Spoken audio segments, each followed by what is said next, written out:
О развитии борьбы в Башкортостане поговорим сегодня в программе «Интервью». Здравствуйте, я представляю гостя студии Светлана Донцова, исполнительный директор Федерации спортивной борьбы Республики Башкортостан. Светлана Александровна, здравствуйте. Здравствуйте, Роза.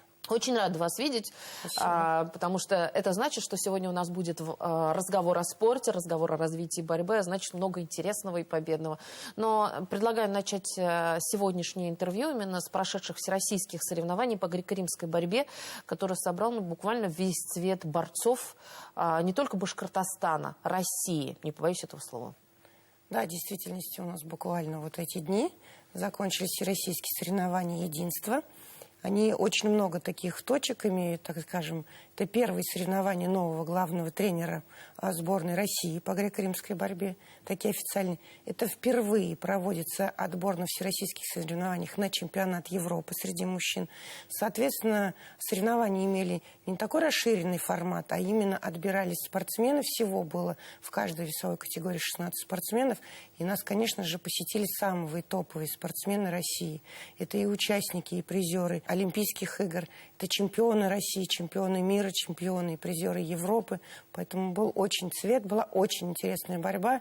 И мы очень всегда переживаем же зрители, но зал Центра спортивной подготовки Баталовой был полон. Кто приехал на соревнования? Вот если вот по именам, самые громкие, может быть? Ну, самый громкий, наверное, Сергей Семенов, двукратный бронзовый призер Олимпиады, который у нас был третий раз.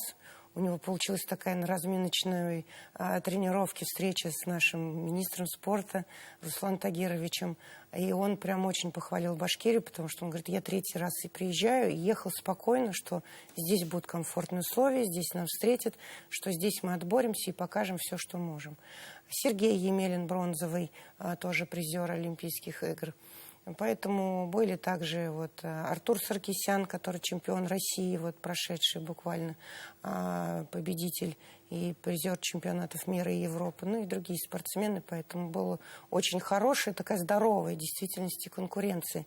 И мы рады, что 3 башкирских спортсмена, основных, наверное, наших спортсменов, на которых мы делаем ставки. Илья Кандалин стал бронзовым призером, но это его вообще первые соревнования именно в такой элите. Поэтому он очень красиво, здорово боролся, правильно боролся. Поэтому он достиг, несмотря на то, что в его весе были очень сильные соперники. Адлан Амриев стал 3-м. Сейчас мы его будем готовить к международным стартам. И, соответственно, надеемся, что он подготовится к чемпионату Европы. У него был перерыв в связи с травмой полгода. Это был его первый выход.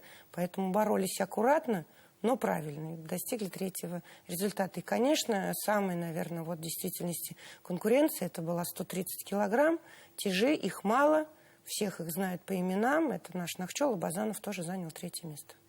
Вот такой вот бронзовый успех получился, да. Какие перспективы дальше у наших спортсменов? Вы уже сказали, что Адлан Амриев на международные соревнования планирует выступать. У Ильи Кандалина? Илью Кандалина будем, конечно, подводить и в его еще возрасте сейчас, и стараться, чтобы он попал у нас, конечно, на первенство мира. Светлана Александровна, а если в целом подводить итоги 2025 года, каким он получился для Федерации спортивной борьбы? Он получился очень замечательным, несмотря на то, что он тяжелый, но, наверное, тяжелые времена, они закаляют и рождают сильных людей.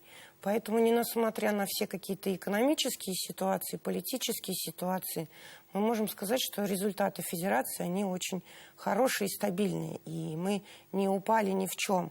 Мы очень рады тому, что наши спортсмены, например, такая дисциплина, как Мукаратион, в 2025 году вернулись на международный уровень.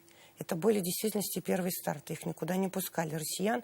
И сразу же у нас есть победители и призеры первенства и чемпионатов мира. Также грэпплинг у нас шикарные результаты показал. Ну, естественно, греко-римская борьба. Вольная борьба, девчонки у нас стали призерами первенства России. Поэтому нам есть куда двигаться, есть из кого растить, есть с кем работать, и будем работать. И, тем более сейчас у нас первый год, вот 25-й год завершился не только итогами Федерации, но у нас проработал год с нами новый наш руководитель, президент Илья Сайдарович Исламов. Этот президент отличается от всех, мы ему очень благодарны, потому что он отличается, знаете, как в педагогике, есть же понятие индивидуальный подход. Вот он точечно подходит к каждому спортсмену. Он встречается, он находит время, он разговаривает. Он не только спортивный, но, соответственно, у нас же есть и всегда, наверное, сказывается какая-то личная жизнь, да, вот, поэтому он всегда в курсе учебы, в курсе каких-то там бытовых, если есть вопросов, и он всегда на связи. И это кардинально поменяло этот год работы, конечно, федерации. И сейчас, 26-й год, мы вот пришли к соревнованиям всероссийским, он с удовольствием их принял, тоже взял, поддержал, и финансово, и морально со всех сторон. Поэтому мы думаем, что дальше мы только будем расти, получать. И очень рады, что его именно вот этот стиль работы находит отклик и в тренерском составе, и, естественно, у спортсменов. Какие планы на 2026? Мы уже немного вскользь отметили о том, что международные соревнования. Но вот если говорить о всех видах борьбы, и о грэпплинге, и о панкратионе, и о вольниках. Ну, у нас планов много, у ребят тоже планов много. Надеемся, что мы сможем, поддержим и вытянем. И спасибо тем спонсорам и попечителям, которые у нас есть, конечно же. Но и будем стараться, да, поддерживать ребят, организовывать тренировочные мероприятия. Вот благодаря, например, Дворцу борьбы, который сейчас открылся и полностью уже функционирует, 2 раза в месяц у нас проходят дни борьбы, на которые приезжают ребята со всей республики. Мы благодарим партию «Единая Россия», которая оказывает поддержку, выделяет автобусы дальним районам. И, соответственно, там у нас проходит стык юных спортсменов, уже взрослых спортсменов. Тренировки проводят топовые тренера по всем 4 дисциплинам, я хочу сказать. То есть у нас собираются и олимпийские виды, и неолимпийские виды. Это борьба между собой, это интерес, это конкуренция, это общение. Поэтому, в принципе, мы еще раз благодаря этому сплотили нашу федерацию. Благодаря тому, что есть дворец борьбы, есть площадки, мы проводим полноценные сборы наших сборных команд, таких, например, как греко-римская борьба однозначно, потому что есть гостиница, есть питание, есть, соответственно, спортивные залы для проведения самого тренировочного процесса. Очень удобно, все рядом, тем более школа Олимпийского резерва тоже рядом, поэтому очень такая хорошая коммуникация. Ну и, конечно, планы. Мы каждый год думаем, что мы что-то отдохнем, и как бы вот сейчас различные внутренности, там экономические, политические, еще раз скажу. Но, несмотря на это, мы внесли в единый календарный план порядка 6-7 соревнований. Это соревнования большого уровня. Из них хотелось бы что выделить? Это первенство России по грэпплингу у нас впервые будет проходить. Мы проводили по панкратиону, теперь будет по грэпплингу. Там 4 будет возраста. То есть это порядка 1500 участников будет. Надеемся, что сможем. Все красиво и достойно, как всегда, проведем. Конечно же, ежегодный наш турнир всероссийские соревнования в городе Салават, который проводит сын Владимира Ивановича Федоренко. Они тоже пользуются популярностью, на них приезжают регионы, и причем в том количестве, что мы присваиваем ребятам разряды. И самое, наверное, ожидаемое на сегодняшний день это всероссийские соревнования памяти заслуженного тренера СССР Владимира Алексеевича Бормана. Это будет 40-й турнир в 2026 году. Поэтому мы ждем, мы хотим немножечко поменять формат. Сейчас мы готовим предложение его сыновьям. И думаю, что все будет очень здорово и круто. Они будут в июне у нас. Вы говорили, если вернуться именно к Дворцу борьбы, вы говорили о том, что проводятся дни борьбы. Вот сколько раз уже провели и какой эффект ощущается, какой эффект видите?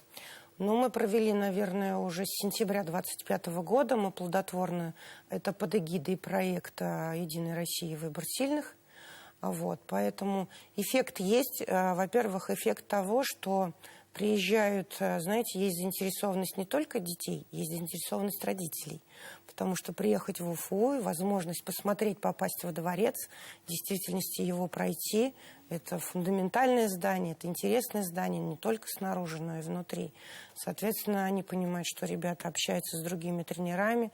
Когда они заходят в зал, в котором находится 6 ковров, это, конечно, придает значимость виду спорта и интерес. И это тиражируется, естественно, в массы, в своих городах и регионах.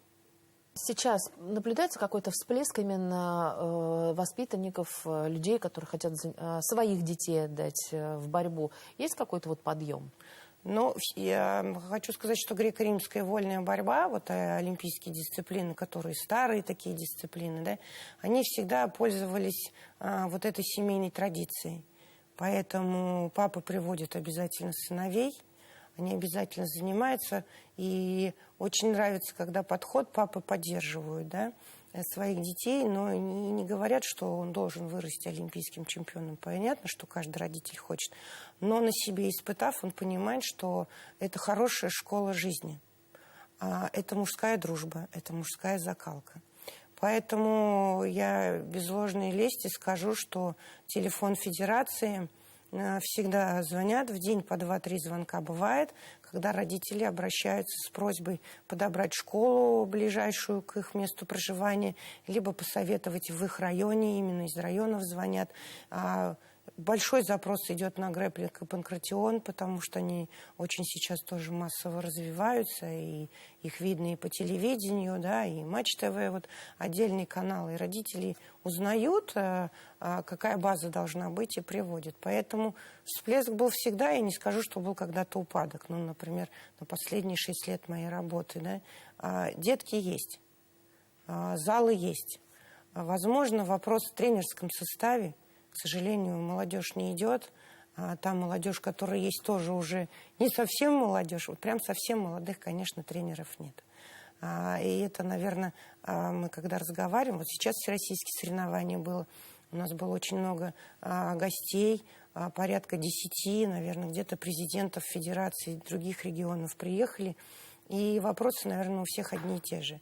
Это молодой тренерский состав, заинтересовать, чтобы были, потому что вроде тоже есть ресурсы, но вот, соответственно, сталкиваемся с вопросом и финансирования, и поддержки этих тренеров.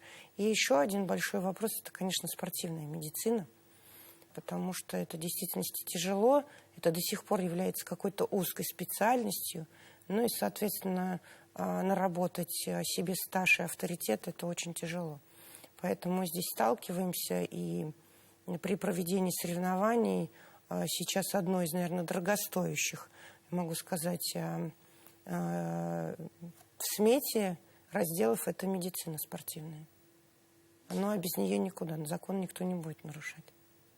Светлана Александровна, спасибо огромное, что пришли сегодня к нам в студию, поделились тем, чем сейчас живет спортивная борьба, причем сразу 4 ее вида, это и классика, и вольная, и грэпплинг, и панкратион. Желаем вам успехов, и я надеюсь, что еще не раз увидимся и расскажем о том, какие победы есть у башкирских спортсменов. Спасибо вам, Роза, и хотелось бы в очередной раз поблагодарить вас, вашего руководителя, весь телеканал БСТ, за постоянную всестороннюю поддержку нашего вида спорта, всех в действительности 4 дисциплин.